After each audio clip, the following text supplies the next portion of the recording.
मेरा नाम स्मर रंजन है। मैं इंडियन पॉलिटी और गवर्नेंस पढ़ाता हूँ। पढ़ाने के हिसाब से मैं लोक प्रशासन का शिक्षक हूँ और लंबे समय से आप लोगों से इंटरैक्ट करता रहा हूँ। करुणेश जी का धन्यवाद, उन्होंने इतिहास का विश्लेषण किया। बहुत अच्छे और माने हुए शिक्षक हैं। उन्होंने मुझे मौका दिया आप लोगों से बात करने का, उनका भी धन्यवाद। आप लोगों का क्लास में आने का भी धन्यवाद। So we will discuss about the Indian polity of preliminary examination.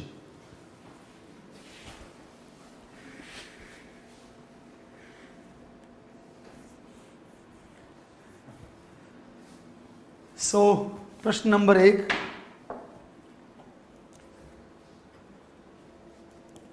कहते हैं कि which of the following statements regarding cess is not correct। तो पहली बात तो जानना है कि सेस क्या होता है।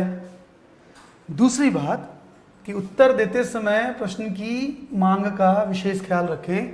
लिखा हुआ है नॉट करेक्ट, और यदि 4 हैं इसमें तो फिर चारों में एक गलत होगा, 3 सही होंगे। चलिए एक एक करके देखते हैं।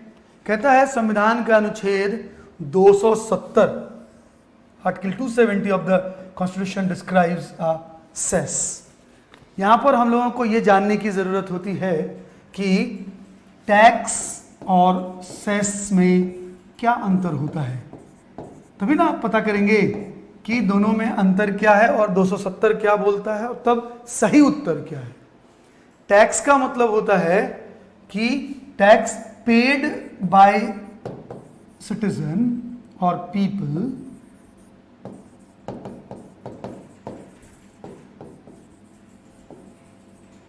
for which government does not provide any facility। Government does not give any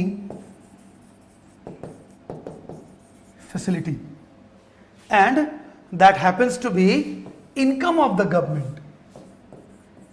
ये सरकार की आमदनी होती है और फिर सरकार इसको अपनी जरूरत के मुताबिक और जो सरकार को दायित्व दिया गया है जनता के विकास का, उसके लिए खर्च करती है। लेकिन सेस जो है दैट इज लाइक सरचार्ज।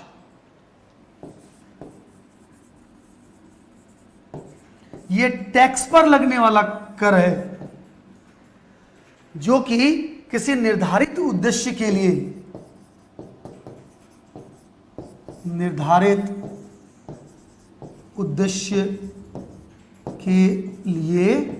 लगाया जाता है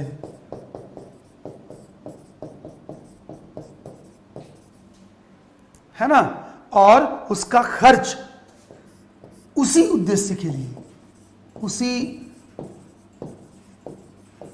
लिए जो कि जिस उद्देश्य के लिए कर लगाया गया है किया जाता है, दैट इज सेस या उपकर कहते हैं। यह मुख्य बात है।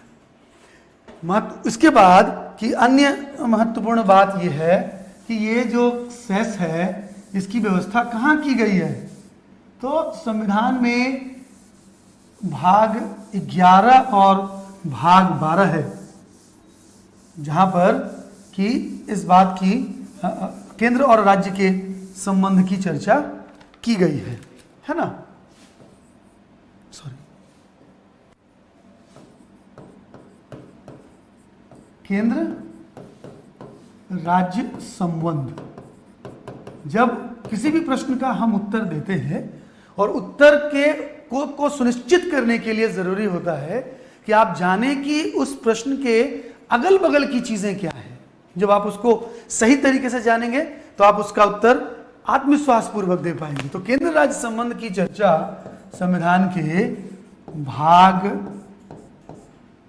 11 और भाग 12 में है। भाग 12 में का संबंध वित्तीय संबंध से है, फाइनेंशियल रिलेशन। और इस वित्तीय संबंध में आता है अनुच्छेद 270, है ना।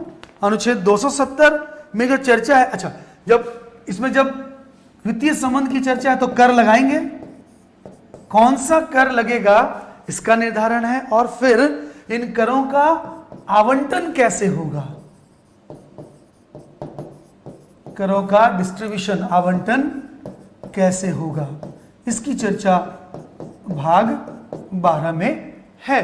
उसी भाग 12 में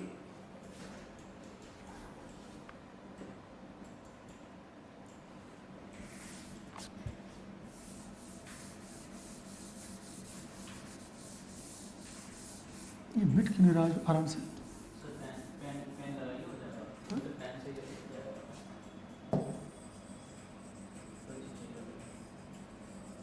इसको इसका ना साइज बड़ा कर दीजिए ताकि ज्यादा लंबी जगह पर आए, है ना। तो ये जो भाग 12 है, पार्ट 12 है, इसमें कर को लगाने की बात है और कर के विभाजन की बात है, आवंटन की बात है। उसी में कि कर, कौन सा कर केंद्र लगाएगा और राज्य वसूलेगा, केंद्र लगाएगा केंद्र वसूलेगा, केंद्र लगाएगा राज्य वसूलेगा रख लेगा, केंद्र लगाएगा केंद्र वसूलेगा राज्यों के बीच बांट देगा, ये सारी बातें इसी भाग 12 में है। उसी में अनुच्छेद 270 है जिसके अंतर्गत tax levied and distributed between union and state है। Taxes levied between union and states government की चर्चा है।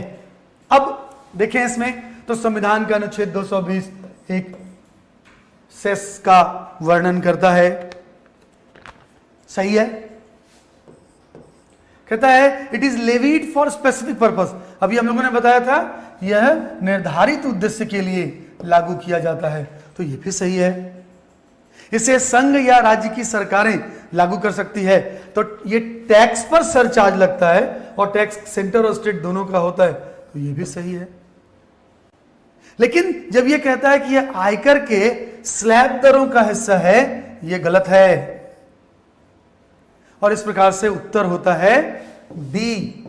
क्यों? क्योंकि कहता है कि which of the statement regarding cess is not correct. ठीक है, नेक्स्ट 11 दूसरा जो प्रश्न है, प्रश्न संख्या 11 कहता है कि which of the following statements is correct. ये बातें बहुत ध्यान रखने की होती हैं कि वो क्या पूछता है, करेक्ट पूछता है, इनकरेक्ट पूछता है। यहां पर पहली बात कि which of the following statements is correct with regard to formation of new state. नए राज्य की बात कर रहा है ये, out of an existing state by the parliament. अब है कि जब ये न्यू स्टेट के, तो बेसिकली ये रीऑर्गेनाइजेशन ऑफ स्टेट की बात कर रहा है, रीऑर्गेनाइजेशन ऑफ स्टेट्स की बात कर रहा है, जिसकी चर्चा कि संविधान के पार्ट 1 में है, भाग 1 में है ना, आर्टिकल 1 to 4 के बीच में। और फिर वहां पर there is article 2 and there is article 3। Article 2 also conveys about admission of new state, और article 3 is saying about the reorganization of state।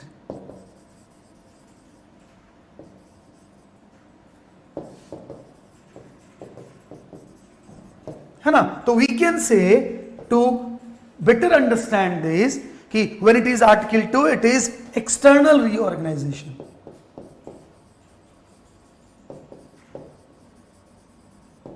and when article 3 is, it is internal reorganization।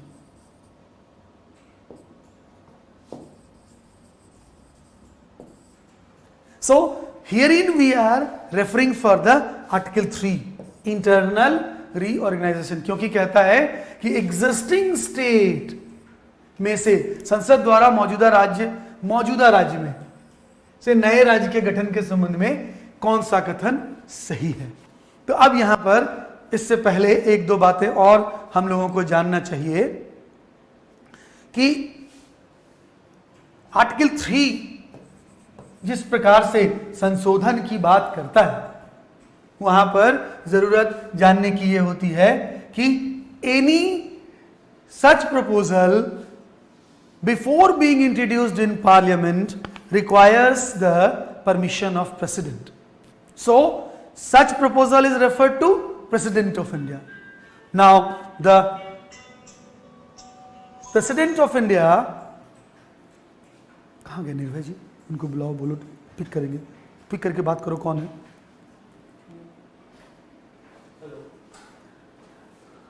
तो therein कि the President refers it to the concerning states which are being affected from the proposal of reorganization.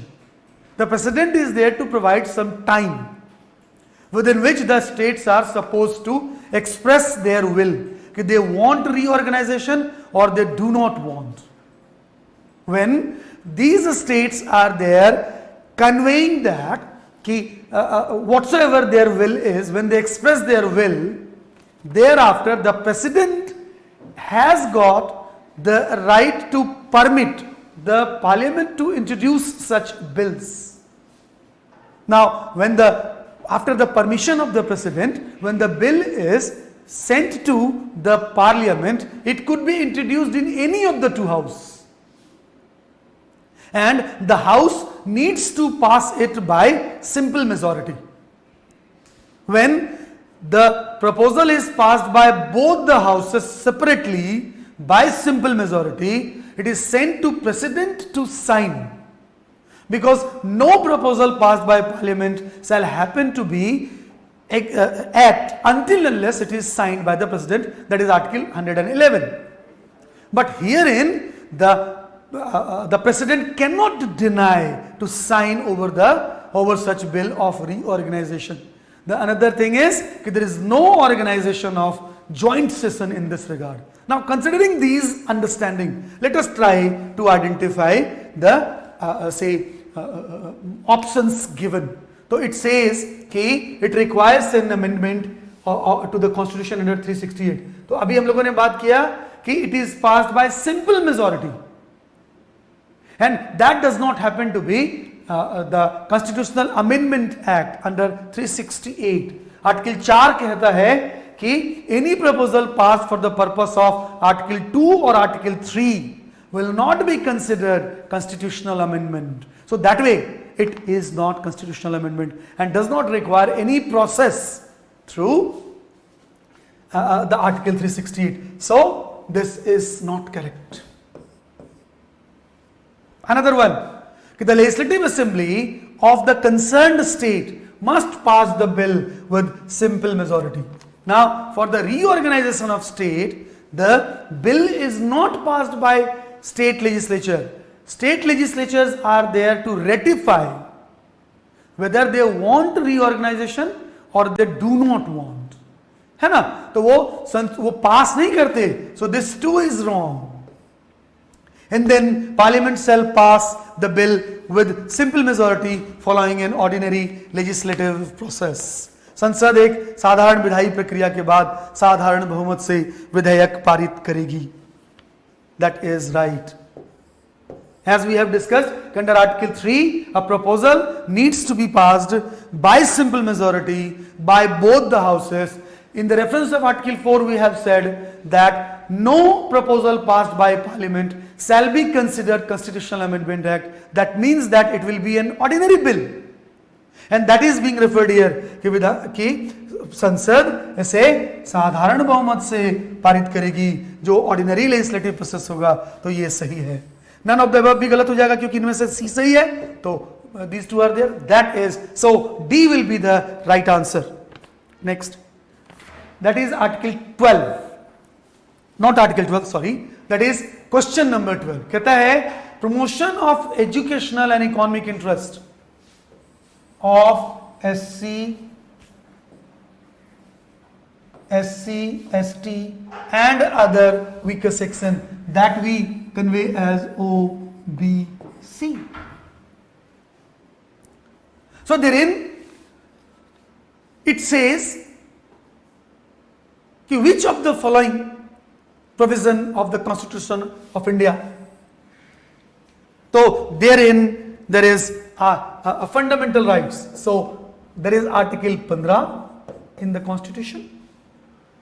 And then in Article 15, 3, 4 and 5 sub-articles are there conveying about the right of Parliament to make laws for the development of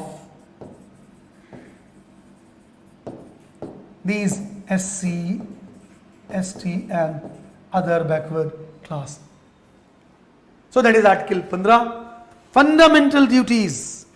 So in the fundamental duties, first of all, that is in part 4A, between Article 15A, there are altogether 11 fundamental duties. लेकिन उसमें कहीं भी SC, ST से संबंधित कोई विशेष दायित्व की चर्चा नहीं है, right? And then there is say DPSP, Directive Principles of State Policy. इसमें अनुच्छेद 46 है, which is dedicated to SC, ST and OBC and their economic interest enhancement. So herein 1 is right, 2 is right, sorry 3 is right, 2 is wrong. So the answer will be C. 1 and 3 only are right. So the next question, sir, question number 13. Which of the following statements is or are correct with reference to punitive detention?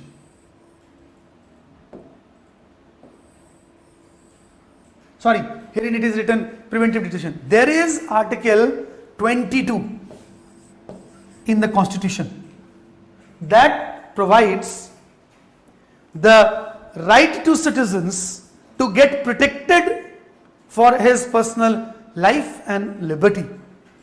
And the arrangements have been made. So there are two types of arrangement. One is punitive detention.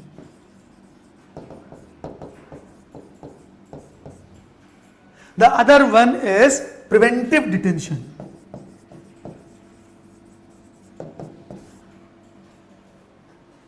So in the punitive detention, nobody can be arrested beyond 24 hours. And when one is being arrested, he has the right to know the reasons of arrest. He will have the right to contact his lawyer or his kith and kin relatives or friends. And the most importantly, that he will be submitted, produced to the nearest judicial magistrate within 24 hours. Now that is punitive detention, and that is 22(1) to 3. And the another one is preventive detention, that is 22(4) to 7.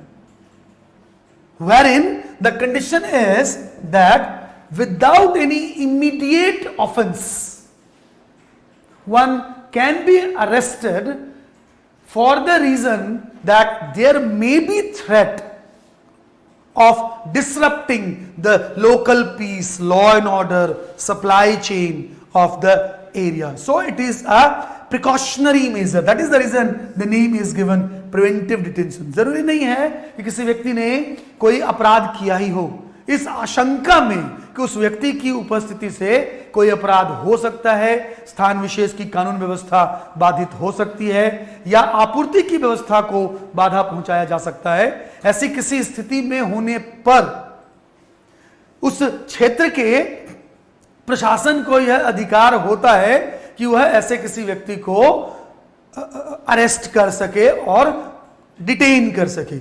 इसका कोई निर्धारित कारण नहीं होता। This is also not essential that the arrested person shall immediately be given the reasons of arrest. The arrangement has been made that at the earliest he will be informed about the reason of arrest. So that is preventive detention. Based upon these, let us try to identify the statements those have been given here. कहता है कि a person can be detained for withholding or obstructing services which are essential to the community, that is disrupting the supply chain. So that is right. A person can be detained in custody for a period of 3 months. अब यहां पर क्या है कि when one person is arrested in the preventive detention, the detention can be extended for 3 months. यहां पर और भी एक बात है कि if there is requirement to extend the detention beyond 3 months, तो there will be one advisory board wherein the running justice of High Court of that state will be the member and they will decide the detention that should it be extended or not. तो 3 महीने के बाद यदि इसको बढ़ाना हो तो सलाहकारी board होती है जो कि निर्धारित करता है। तो 3 महीने की बात अनुच्छेद 22(4) से 7 के बीच में कही गई। So that also happens to be right. A person can be detained in custody for a period of 3 महीना। The third one, the detained person holds the right to be informed of the grounds of his detention except when such information is against public interest to disclose. So therein we find that this is not right. So 1 and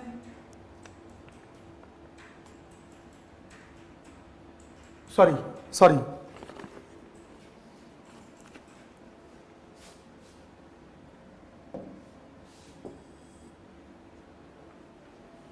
ये कहता है question, question तो यही है कि a person can be detained in custody for a period of 3 months. Now this is in the perspective of preventive detention. यहाँ पर the detained person holds the right to be informed in the grounds of detention except when such information is against public interest. ये भी सही है sir. यहां पर answer में this too is right.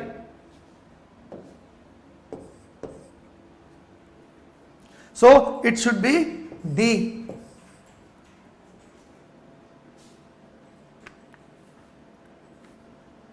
यहां पर सर आंसर में चेंज करना होगा।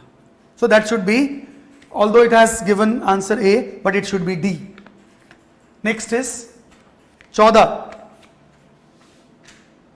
Which of the following constitute electoral offence under the Representation of People Act? Under the Representation of People Act 51. This is not constitution, this is a parliamentary law.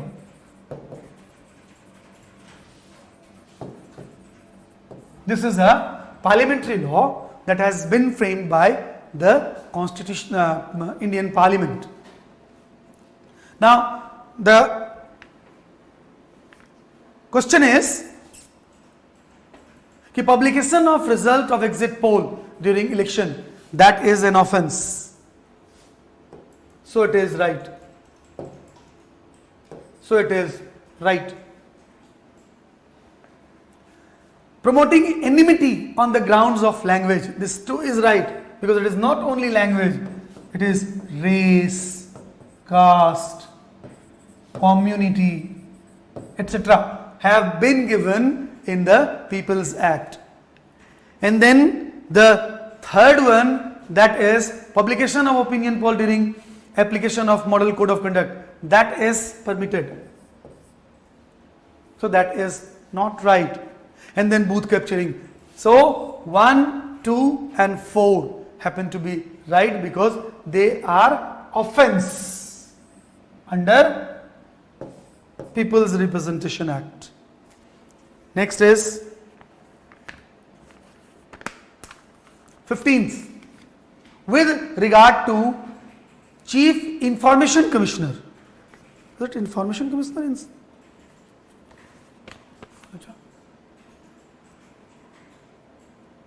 Consider the following.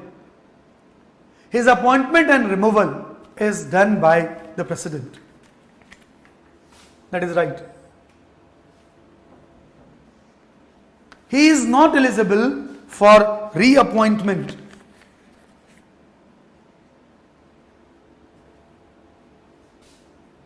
That too is right. His salary, allowances and other conditions are similar to those of Chief Election Commissioner. Sorry, Election Commissioner. That is not right. That is wrong. So herein the answer would be A. 1 and 2 only are right. Next is, which among the following can be the most appropriate agency of conducting social audit? Herein we need to know basically first of all what is social audit. So therein we find it is an activity performed by the beneficiaries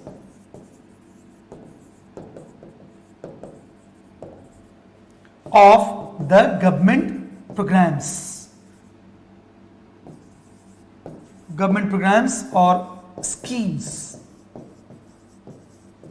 मतलब ये कि सरकार के द्वारा जो भी गरीबी उन्मूलन, बेरोजगारी नियंत्रण से संबंधित कार्यक्रम चलाए जाते हैं और उसके जो लाभार्थी होते हैं उन्हीं से यह पूछा जाता है कि जो कार्यक्रम लागू किया गया उससे उनको कितना लाभ प्राप्त हुआ, फायदा हुआ कि नहीं हुआ, क्योंकि वो कार्यक्रम उन्हीं के सुविधा के लिए चलाए जाते हैं. That is social audit. अब हम लोग देखें कि which of the following can be most appropriate agency for conducting social audit. तो CAG नहीं, because CAG is the guardian of public purse. CAG is the guardian of public purse. It is there to audit the expenditure of union and state governments. तो ये नहीं होगा. Gram Sabha would be the most appropriate. Non-governmental organization, NGOs are there working for government to perform the functions of government. District collector is involved for primarily law and order and say tax collection. Not tax collection, revenue collection.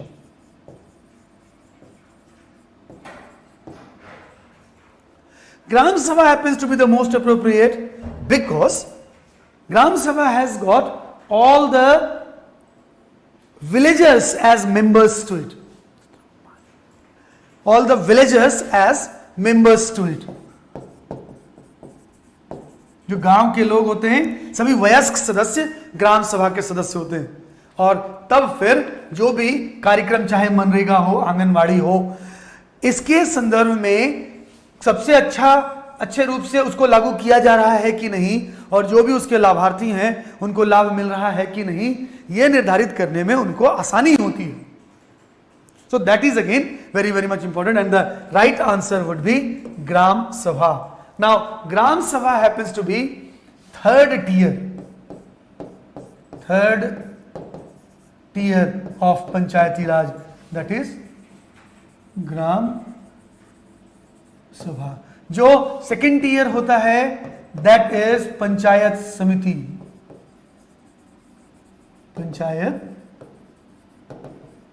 समिति.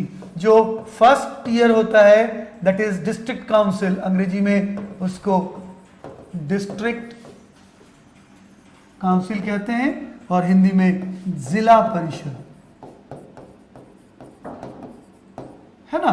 ये जिला परिषद होता है, 3 स्तर की होती है, तीनों चुनी हुई चुना हुआ स्तर होता है और जनता के द्वारा चुने जाते हैं। और चूंकि ग्राम सभा गांव के स्तर पर होती है और गांव के सभी वयस्क सदस्य इसके सदस्य होते हैं, इसलिए सोशल ऑडिट का सबसे अच्छा कार्य ग्राम सभा के द्वारा किया जाता है, किया जा सकता है। और वर्तमान में ग्राम सभा यह कार्य करने वाली संस्था भी है। पंचायत सिस्टम में ग्राम सभा ही एकमात्र ऐसा स्तर है जो कि एग्जीक्यूटिव बॉडी के रूप में काम कर रहा है, कार्यपालक संस्था के रूप में काम कर रही है। So the answer would be B, Gram Sabha. Next, accountability of civil servants in India is ensured through which of the following. तो भाई सबसे पहले तो समझने की जरूरत है ना कि व्हाट इज अकाउंटेबिलिटी। अकाउंटेबिलिटी क्या है ये तो समझें। So there are 2 words, there is one word responsibility,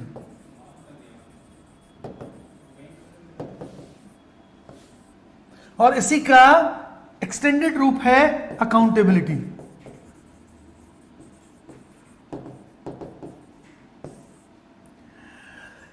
responsibility का मतलब होता है if one person is ready to perform the given task with the best of one's potential, then one happens to be responsible.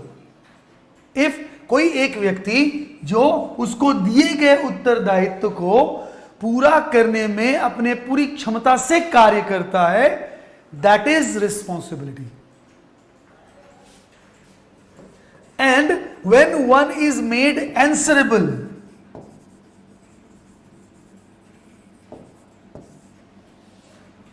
for the completion of given task, and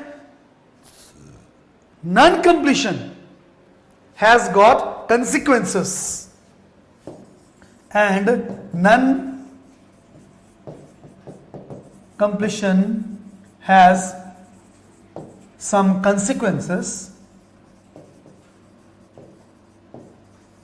so that is accountability.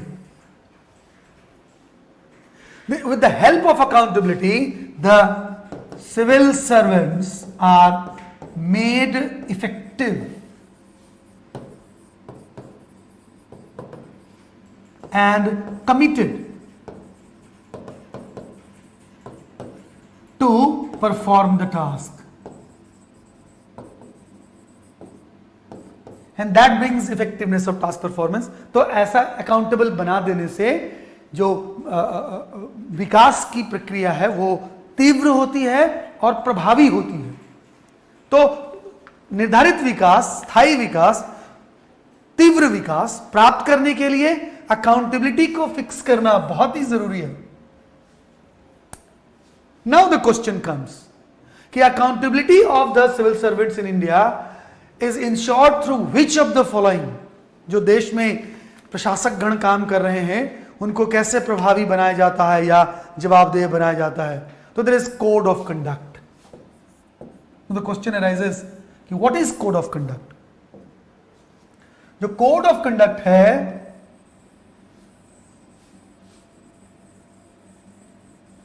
that assigns the system of work, not system of work, sorry, behavior that is to be adopted by the civil servants in course of working. Now that is very, very much important.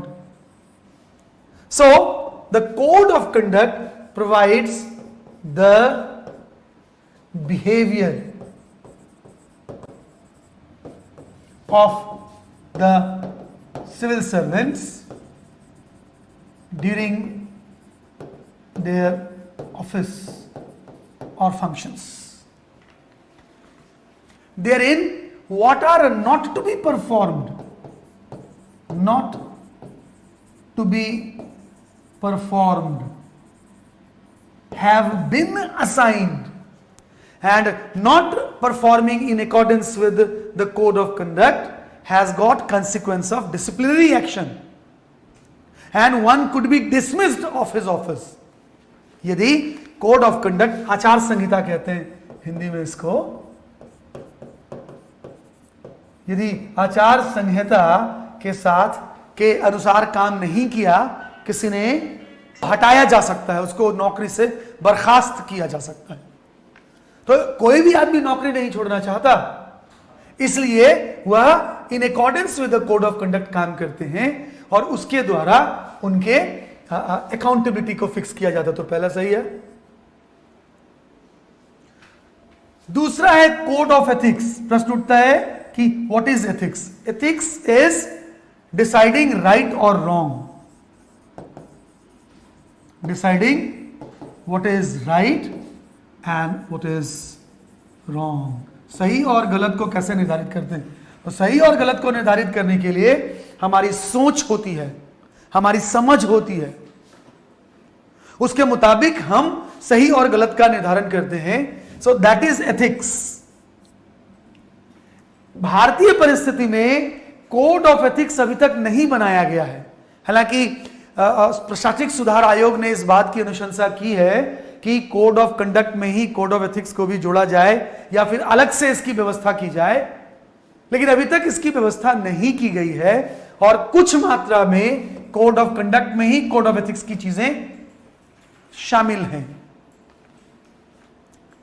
So that is not directly, it is to take decision whether right और wrong, that does not find the accountability. Now the another one, that is Vigilance Commission. Now this Vigilance Commission is there to inquire into, investigate into the matters of corrupt activity. तो यदि कोई आदमी भ्रष्ट आचरण किया है, भ्रष्टाचार पूर्ण व्यवहार किया है, तो उस पर विश्लेषण करके, इन्वेस्टिगेट करके निर्धारित करते हैं कि कौन सी बात सही है, कौन सी गलत है, कौन गैर कानूनी है। तो उसके मुताबिक अब गैर कानूनी कार्य साबित होने पर किसी निर्धारित व्यक्ति की नौकरी खत्म हो सकती है, उन पर अनुशासनात्मक कार्यवाही की जा सकती है। तो ऐसी परिस्थिति में हम पाते हैं कि विजिलेंस कमीशन भी लोक सेवकों के कार्य को, ईमानदारी पूर्ण कार्य को, प्रभावकारी पूर्ण कार्य को सुनिश्चित करता है। So the answer would be 1 and 3 only. B will be the right answer. 18 कहता है कि Indian constitution is said to B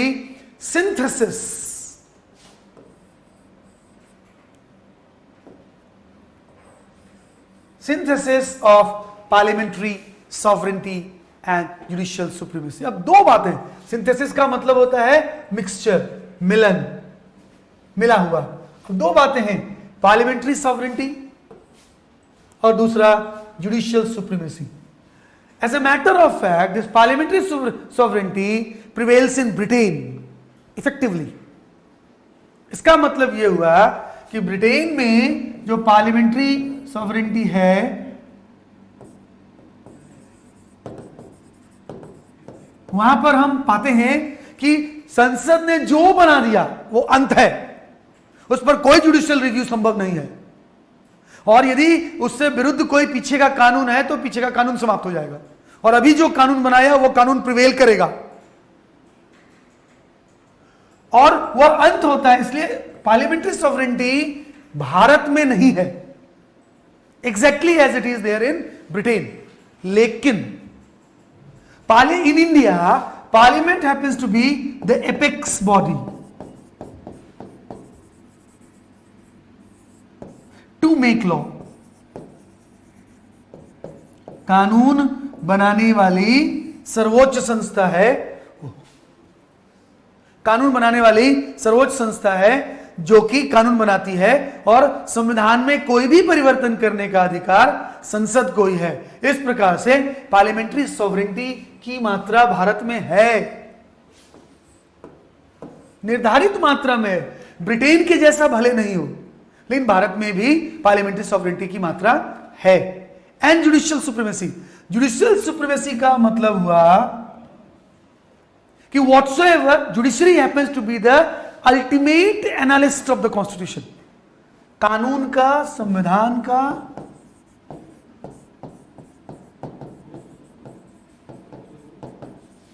अंतिम विश्लेषक,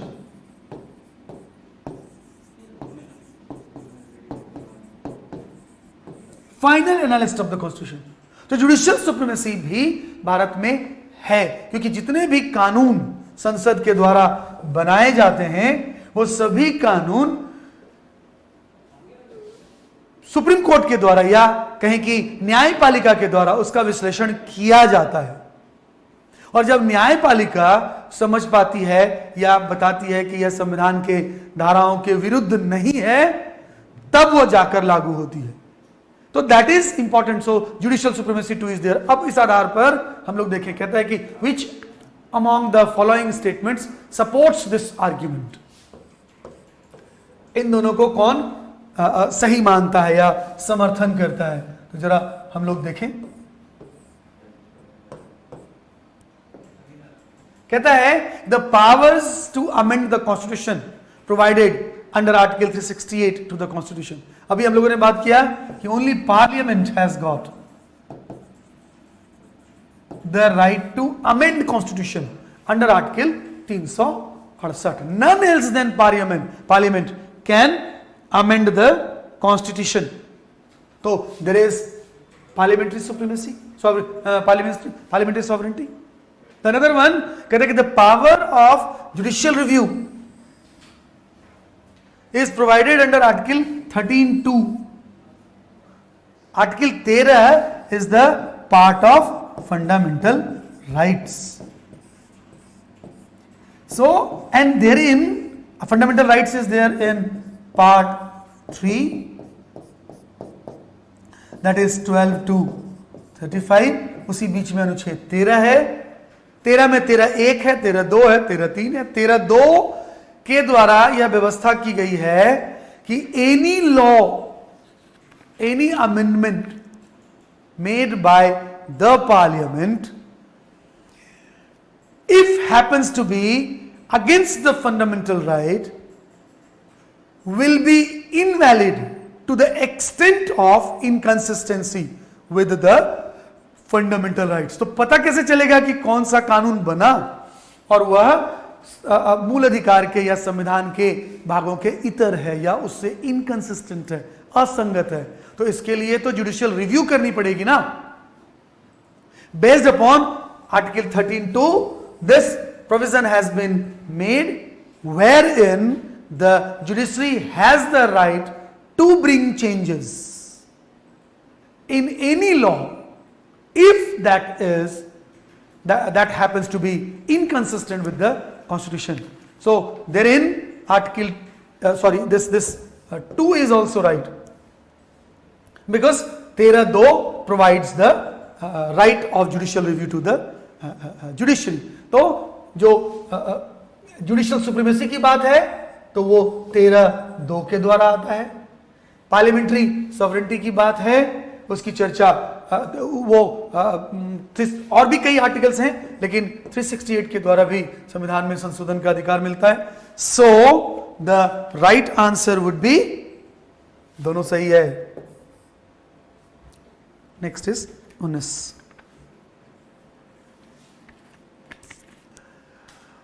With reference to 6th schedule, with reference to 6th schedule, which of the following statements is correct? There are altogether 12 schedules. Among them, there is schedule 5, important one, schedule 6, important one. Schedule 5 is there related to the administration of scheduled and tribal areas.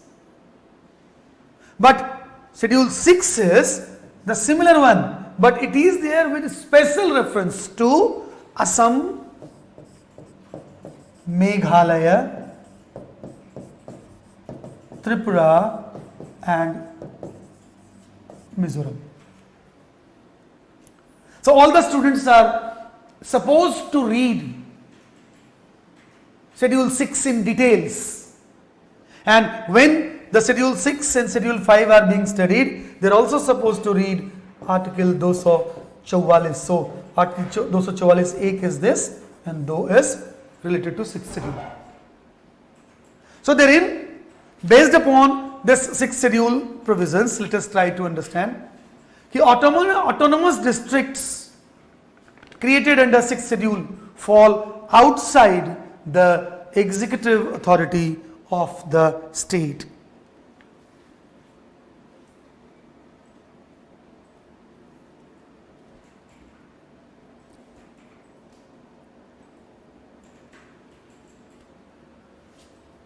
That is wrong. Autonomous districts created under 6th schedule fall outside the executive authority of the state. नहीं, because governor, state का मुखिया होता है governor, राज्यपाल. So governor has got all the rights in this regard to decide and extend and all. तो next भी पढ़ेंगे तो पता चलेगा. The B is, only president can increase or decrease the area of autonomous district. No. Now herein the word president has been dealt with in dubious meaning. Some may understand the president of India. Some may understand, could take the chairman of autonomous district council. But herein both of them do not have the right to do so. As a matter of fact, this right has been given to the governor. Governor is empowered to extend the area, divide one autonomous district into two, or accordingly, which are required for the development of that district, autonomous district, or say tribal district. So the second one is wrong. Third one, the district and regional councils in these regions are empowered to assess and collect land revenue. तो जो district council होती है और tribal council होती है, उनको कानून बनाकर यह अधिकार दिया जाता है कि जो स्थानीय संसाधन है उनका निर्धारण करें, उस पर कर लगाएं और कर वसूलें और वसूले गए कर से उस क्षेत्र का विकास करें.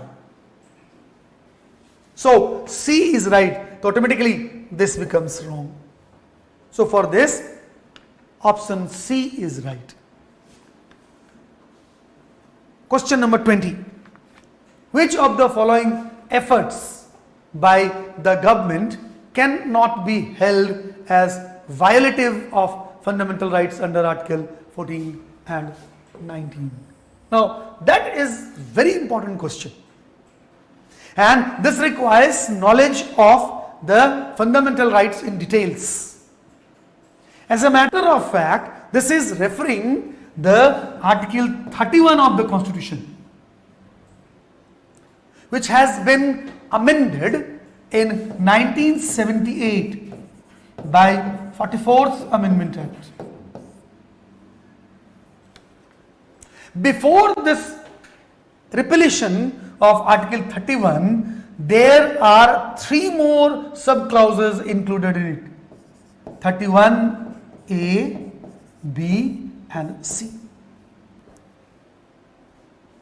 This 31A and B have been included by First Amendment in 1951 itself. And this is related with 31A.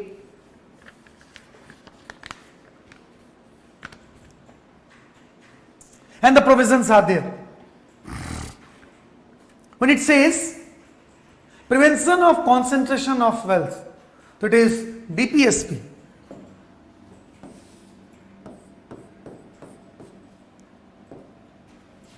Prevention of concentration of wealth, this is DPSP Article 39C, wherein express amendment has arrangement has been made. Thereafter, taking over the management of properties by state, that is in 31A.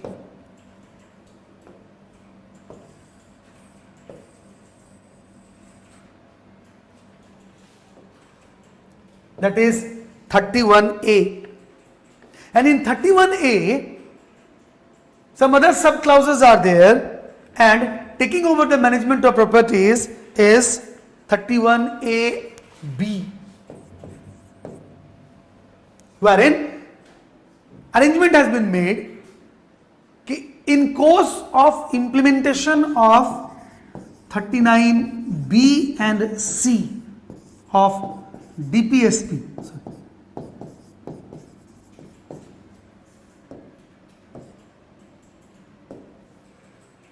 if any law is made by the parliament 39B और C को लागू करने के लिए संसद के द्वारा यदि कोई कानून बनाया जाता है तो वह कानून 14, 19 और 31 का अपवाद होगा। 14 में भी 19(1)G. Now that is important. तो in this regard it is saying कि 14 और 19 के लिए कौन violative होगा? Which of the following efforts by the government cannot be violative? है ना, ये भी समझना, ये भी ध्यान रखना बहुत जरूरी है। Cannot be violative of fundamental rights under, है ना। तो that is 31B। यदि ऐसा करती है तो वो 14-19 का वायलेशन नहीं समझा जाएगा। देख लो किसका है ना। और जो थर्ड है एमलगमेशन ऑफ द कॉर्पोरेशंस, ये भी 31A का C है। So the government state has the right to do so and accordingly that is there. So कौन वायलेटिव नहीं हो सकता है? तो answer would be C, right sir. Next is 21. Which of the following fundamental rights are also available to foreign nationals? So as a matter of fact,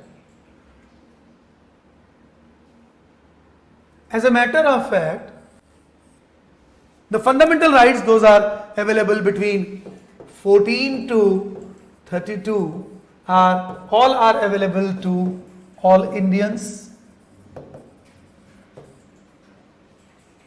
But all these are not available to all nationals living in India. At one point of time in India, there could be 3 type of persons. पहला है जो citizens हैं,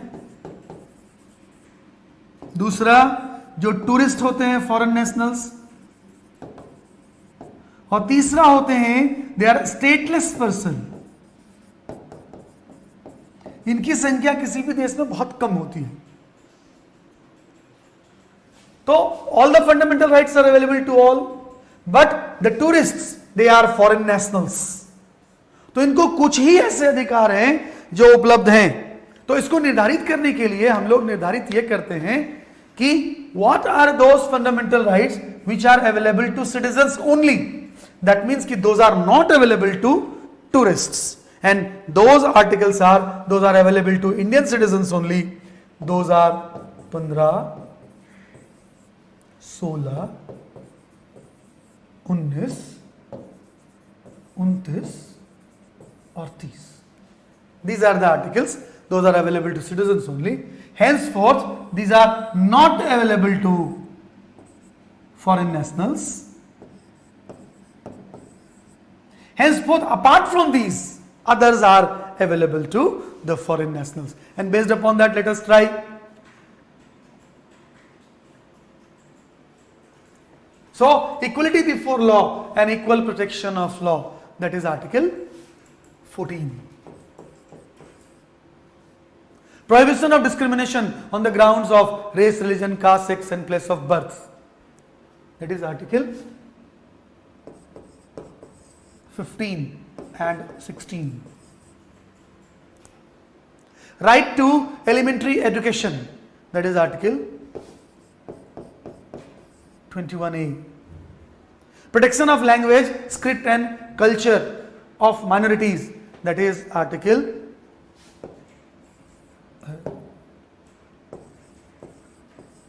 30, 29 and 30. Now based upon that we can identify. So answer would be C.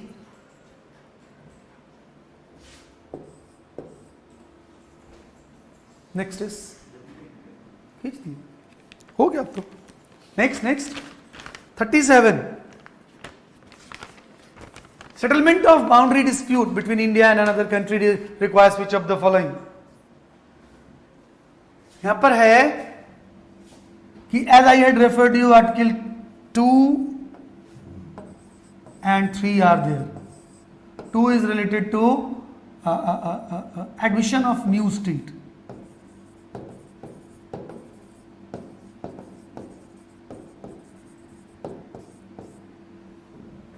And that is related to international boundary dispute. But to identify the dispute and settle those, there is Article 51 provides authority to state to take initiatives in course of that. So the answer would be C, because rest others are there with the constitution, or referendum is not part of Indian system. Next, Article 38, question number 38, Attorney General of India. It is related to, रुक जाइए आप, related to Article 76, and then it has got the arrangement, he must be a person who is qualified to be Justice Supreme Court. So that is right. He holds office till the pleasure of President. That too is right. This President should be written in the capitals. Third one, he enjoys privileges and immunities available to a member of Parliament. That too is right. In course of this we find that he has got the privileges of MP and is the only person who has got the right to discuss in the Parliament without being member of Parliament. Next is 39. Which of the following statements is correct regarding the Article 20? Article 20, protection in respect of conviction. That no ex facto law, ex facto law का मतलब होता है with retrospective effect. तो herein कि civil और criminal, तो civil के मामले में तो है, क्रिमिनल के मामले में ऐसा अधिकार नहीं है. And that is 20/1. आर्टिकल 20 का पहला है, फर्स्ट क्लाउज है. Protection against self-incrimination covers protection against giving thumb impression and blood specimen. That is 20/3.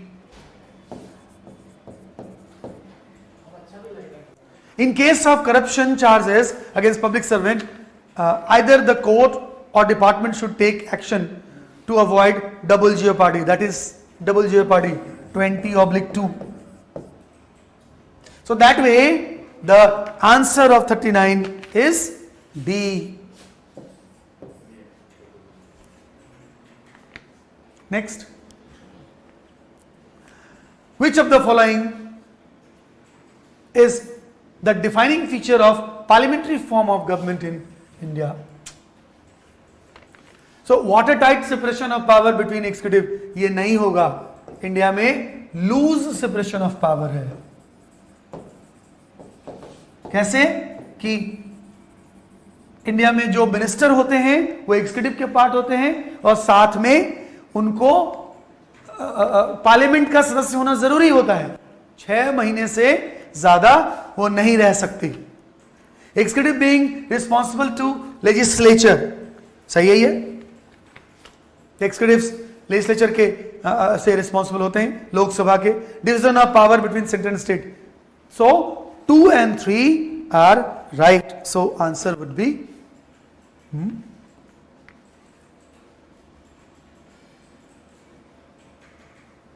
answer would be D। Parliamentary form of government के फीचर्स कौन कौन हैं? नहीं, sorry, the division of power is the feature of federation, है ना। Centre state के 2 level होते हैं, इसलिए उसमें फेडरेशन का होता है, तो it will be 2 only, so not, so answer is 2। क्या हो गया? Thank you, sir, giving me opportunity to discuss with you people. Rest will be carried out.